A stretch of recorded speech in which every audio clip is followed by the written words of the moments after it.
Welcome back to Language Flow, everyone. I'm Melody, And I'm Avery. and today we have a very interesting question for you. A question to make you dream a little. And we are so excited to have you with us today. I feel like we're going to have a lot of fun with today's topic. Ooh, I love these kinds of questions. I'm ready. What is it? Oh, yeah? You've got me intrigued. I'm always ready for some fun. Okay, get ready. If someone gave you $100 million tomorrow, tax-free, it's all yours, 100 million, what would you do first? Whoa. Okay, wait. $100 million? That's a life-changing number. My brain just stopped working for a second. The first thing?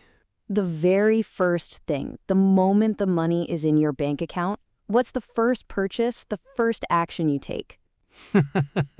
Okay, honestly, my immediate gut reaction, I would buy a really, really fast, bright yellow sports car, a Lamborghini or something. Just to feel that moment of pure, ridiculous fun. A car? A yellow sports car? That is exactly what I thought you might say. That's your first move? Yes, absolutely. It's a symbol, you know? A symbol of I can do anything now. It's pure joy. What about you? Let me guess. Something very practical and responsible. Well, you're not wrong. The first thing I would do is pay off every single debt for my entire family. My parents' mortgage, my siblings' student loans, everything. I want them all to have complete freedom. See, I knew it. Very different answers. A flashy car versus financial security for the family. I think this is a dream for many people, right? To suddenly become wealthy. That is, to have a lot of money and valuable things. So today, we're going to explore this dream.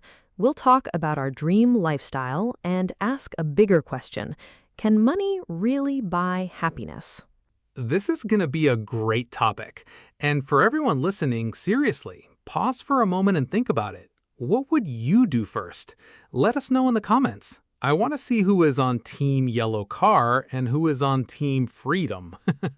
Okay, so let's get into the details. After your big purchase, what does this new dream lifestyle look like for you, Avery? Okay, so after driving my yellow car for a week, I think the next big thing is a dream house. Not a huge empty mansion because that feels lonely, but a beautiful modern house on a beach in a place like Costa Rica or Thailand, with huge glass walls that open up to the ocean. That does sound incredible. Waking up to the sound of waves? Exactly. And it would have a music studio and maybe an infinity pool. What about your dream house, Melody? You mentioned the countryside. Yes, definitely the countryside. Maybe in the north of England or in a quiet part of France. A cozy stone cottage with a huge garden for growing my own vegetables and flowers. Very quiet and peaceful. I'd have a big library with a fireplace. That's my idea of luxury. Exactly. So you get it. We are so different. I want sunshine and excitement. You want rain and peaceful reading. A library with a fireplace. That sounds so peaceful. And it's the complete opposite of my beach house dream. You know, my dream house ideas are probably because of my first apartment after college. Hey, I like sunshine too. Which brings us to travel. What would you do? Oh, do tell. Was it bad? Oh, travel would be a huge part of my life. I'd want to go everywhere. I'd do some crazy adventures first. Like, I want to see the northern lights from one of those glass igloos in Finland. Bad is an understatement. It was tiny. The kitchen was so small you couldn't open the oven and the fridge at the same time, and the window looked directly at a brick wall. The only natural light I got was for about 15 minutes at noon if I stood in the right corner. It taught me to appreciate space and a good view. Oh, wow. Oh, that sounds terrible. I think we all have a first apartment story. Mine had a mysterious leak in the ceiling that no one could ever fix. It makes you dream of a perfect, problem-free house. And I'd go diving with sharks in South Africa and hike to Everest Base Camp. The kind of luxury travel and big adventures you can only do when you're a millionaire. Right. A millionaire is someone who has at least $1 million, and we're talking about 100 million. So yes, you could afford some luxury things, which are expensive and very high quality. My travel style would be different, I think. I would travel slowly. Slow travel? What do you mean? I'd want to live in different cities for a few months at a time. I'd rent an apartment in Kyoto, Japan for the spring to see the cherry blossoms, then maybe spend the summer in a small town in Italy, learning how to make pasta from a real Italian grandmother. I want to really experience the culture, not just be a tourist for a week. That's a really cool idea. I like that a lot. Maybe I do a bit of both. Adventure Week followed by Culture Month. What about helping people? You mentioned your family. That sounds so lovely and peaceful. It reminds me of a budget backpacking trip I took through Southeast Asia in my 20s. We stayed in $10 a night hostels and ate street food for every meal.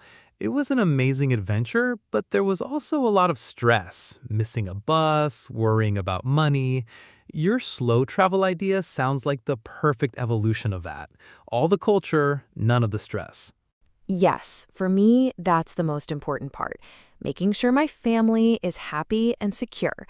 After paying their debts, I'd buy my parents their dream house, help my siblings start their own businesses if they wanted.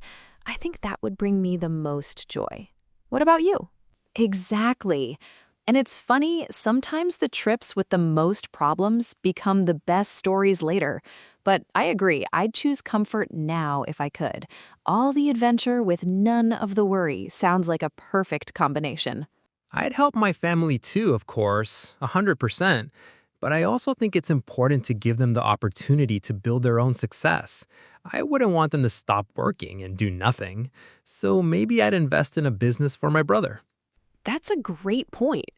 To invest means to put money into something, like a business or property, hoping to make more money in the future. It's a very smart way to use it. It's about creating opportunities, not just giving handouts. Right. And speaking of work, would you ever work again?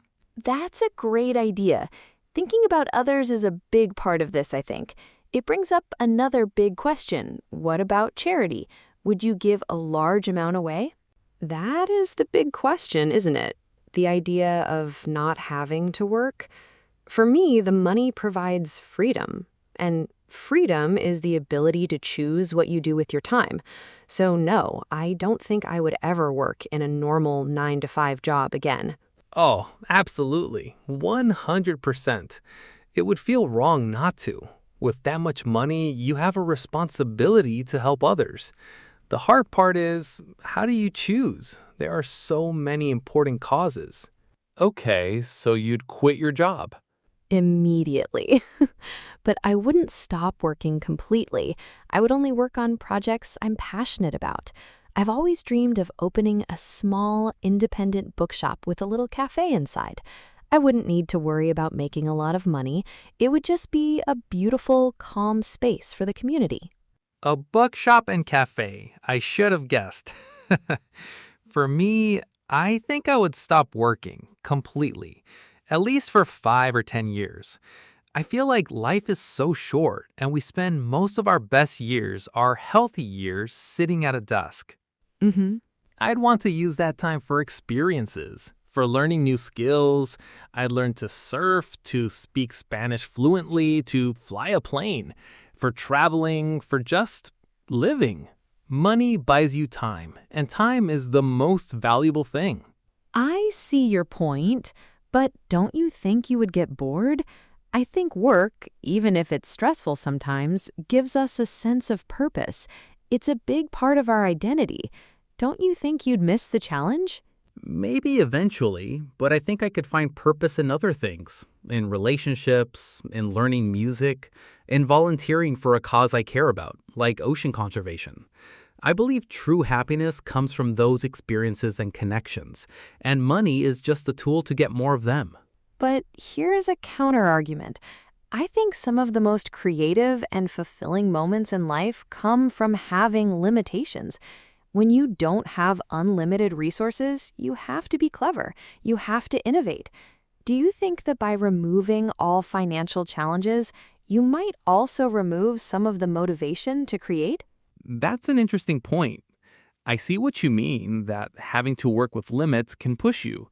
But I think for most people, financial stress is a barrier, not a motivator. I believe that true freedom, the kind that lets you write a book for 5 years without worrying about selling it, or start a nonprofit for a cause you believe in, that kind of freedom would lead to more amazing things, not fewer. I agree that relationships and experiences are key, but I also think having financial security is the foundation for happiness. Remember last year when we were both so stressed about that big project at work and worried about money? It's hard to be happy when you have that kind of constant stress. Money can remove a lot of that. I completely understand that. That feeling of being powerless is exactly what I mean when I say money provides freedom. It's freedom from that constant low-level worry. But does it add happiness or just remove sadness? I still think there's a difference. You can be a millionaire and still be very lonely. Of course, but remember that camping trip we took?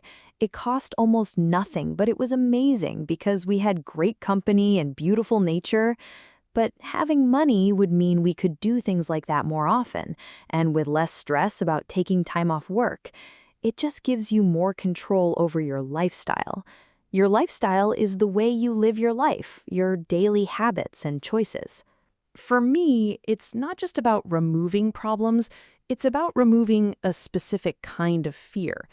I remember when my first car, a very old, unreliable thing, broke down on the highway.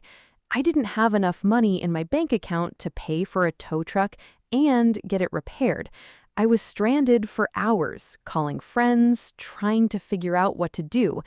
It was a horrible feeling of being trapped and powerless. For me, money is the opposite of that feeling. It's the freedom to not be afraid of those everyday disasters. That's absolutely true. And it challenges my own focus on big, expensive experiences. I remember a few years ago, a friend and I decided to watch the sunrise from a hill just outside the city. We woke up at 4 a.m., packed a thermos of coffee, and just sat there in the quiet as the sky changed colors. It cost nothing, but it was one of the most beautiful and peaceful moments of my year. It's so easy to forget that the best things in life often aren't things at all. Yeah, you're right. It gives you choices. So maybe the money itself isn't happiness, but the freedom it brings is a big part of it. Okay, I have another question for you, a tricky one. Would you tell your friends you have $100 million? Ooh, that's a tough one. I think I would have to tell my closest friends, my true friends, because it would be impossible to hide. My life would change so much. I'd want to share my good fortune with them, take them on amazing holidays. I would hope that the money wouldn't change our friendship. What about you? I don't think I would tell anyone except my immediate family. At least not for a long time. I would be so worried it would change things. The people would start treating me differently. How so? Well, maybe they would always expect me to pay for everything, or they would feel strange about their own lives compared to mine. Or even worse, maybe new people would try to be my friend only because of the money. It could get really complicated, and I'd hate to lose real friendships. That's a valid concern. It could be lonely. Do you think having that much money could change your personality? I really hope not. I would try very hard to stay the same person, but I think it would be a challenge. When you can have anything you want, maybe you stop appreciating the small things like a simple home-cooked meal. That leads to another tricky hypothetical. What do you do when a friend or a family member asks for a large amount of money? Not a small loan, but say $1 million. That's the danger. You might lose perspective. I think I would make a rule for myself. Like every week, I have to do something simple that I enjoyed before I was rich, like going for a walk in the park or calling my mom just to chat. That is the million-dollar question, isn't it? Or in this case, the $100 million question. I think I would set up a system. Maybe create a small family fund and decide on clear rules. For example, the money can be used for education, for a down payment on a house, or to start a serious business, but not for a vacation or a new car. It's about creating opportunity, not just giving handouts. That way, it's not personal when you say no. It's just following the rules we all agreed on. That's a good way to stay grounded. Here's another one. Would you hire a personal chef? That's a very practical solution. I think that would work well. It avoids any emotional arguments.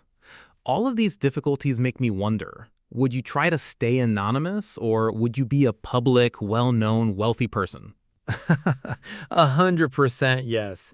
I love good food, but I'm a terrible cook. So a chef who can make healthy, delicious meals every day, that sounds like heaven. Would you? No, I don't think so. I actually like cooking. It helps me relax. So I would still want to do my own grocery shopping and cooking most of the time. Maybe I'd hire one for big parties, though. Okay, last one. Do you think life would become easier in every way? No, definitely not. It would solve all money problems, so that part is easier, but it would create new, more complex problems. Problems with relationships, as we discussed, worrying about people trying to take advantage of you, and the stress of managing so much money. It's a huge responsibility. Exactly. We think of being wealthy as a life with no problems, but it's just a life with different problems. It doesn't solve problems of the heart or health problems. It's not a magic solution to everything. So, after all this talk about dream houses, fast cars, and new problems, let's really think about it. What do people really need to feel happy? That brings up another huge topic: children. If you had kids, how would you raise them with all this money? How do you teach them the value of work and the importance of money when they grow up in a world where nothing is out of reach? I think it comes down to a few core things, and they're things money can't directly buy. That's the biggest challenge of all, I think. For me, they would absolutely have to work. Maybe not a traditional job, but they'd have to have responsibilities. I'd make sure they have a very modest allowance. Enough for movies with friends, but not enough to buy designer clothes. If they wanted something expensive, they'd have to earn the money themselves, maybe by working at the family foundation or starting a small business. Like what? That's a good start. I also think I'd make it a requirement for them to spend a significant amount of time volunteering, perhaps even living in a community with fewer resources for a while. I think it's the only way to really understand how fortunate they are and to develop real empathy. You can't just tell kids to be grateful, they have to experience it. First, good health. If you're not healthy, you can't enjoy anything. All the money in the world can't make you enjoy a beautiful sunset if you're in constant pain. That's a very thoughtful approach. Okay, one final hypothetical to bring everything together. Imagine you can't spend any of the money on yourself, your family, or your friends. Not a single dollar. You have to give it all away. How would you distribute the entire $100 million to create the most happiness and good in the world? Absolutely. Health is number one. Money can buy great doctors, but it can't guarantee health. That is a fantastic question. I think I would focus on creating sustainable, long-term change. I wouldn't just give money to big organizations. I'd want to create smaller, focused projects. For example, I'd build libraries and community centers in areas that don't have them, and create scholarships for talented students who can't afford an education. Giving people the tools to build their own happy lives is more powerful than just giving them money. Second, we need strong relationships. We're social creatures. We need connection. We need to love and be loved. Family, close friends, that feeling of belonging.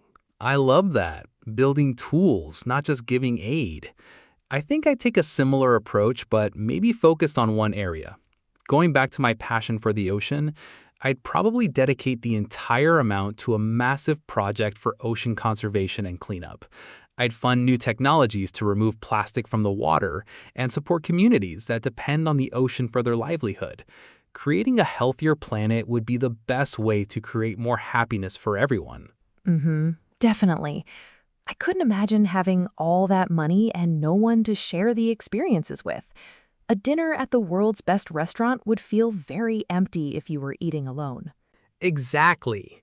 And third, I think we need a sense of purpose.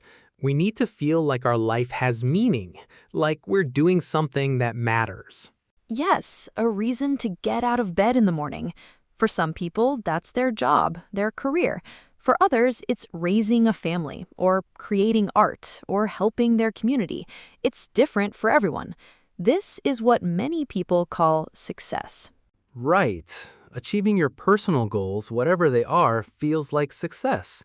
So if we need health, relationships, and purpose, where does our $100 million fit in? I think money is a powerful tool that can support those three pillars. It can pay for healthy food and good health care. It can give you more free time to spend with your family and friends. And it can give you the freedom and opportunity to find your purpose, like my dream of opening a bookshop without financial pressure. That's a perfect way to say it. Money isn't the goal, it's a tool. It's an opportunity to build a happier life, but it doesn't automatically create it. You still have to do the work. You have to build the relationships and find your purpose. The money just opens the door. It opens the door, but you have to walk through it. It's not the destination, it's just part of the journey. This has been a really fun conversation. We started with a yellow sports car. And we ended with the 3 pillars of happiness. It's amazing how a simple question can lead to such a deep discussion. It really is. So my final thought is this. I would still buy the yellow car. I think it's important to have fun and enjoy life, but I would also make sure to invest my time and energy in my health, my relationships, and finding my purpose. The fun stuff is great, but it's not everything. And my final thought is that money is a powerful thing. It can solve many real-world problems and reduce a lot of stress. We shouldn't pretend it's not important. But it's not magic. True happiness, the kind that lasts, comes from the inside. It comes from gratitude for the small things, from meaningful connections, and from feeling like you are making a small, positive difference in the world. Well said. So to everyone listening, our challenge for you this week is to think about this. Without $100 million, what makes you truly happy? Right now, in your life. It's probably something you already have. Maybe it's a conversation with a good friend or a walk in the park. A great point to end on. Thank you all for joining us on Language Flow. We hope this conversation was interesting and helpful for your English practice. We'll see you next time. Bye for now.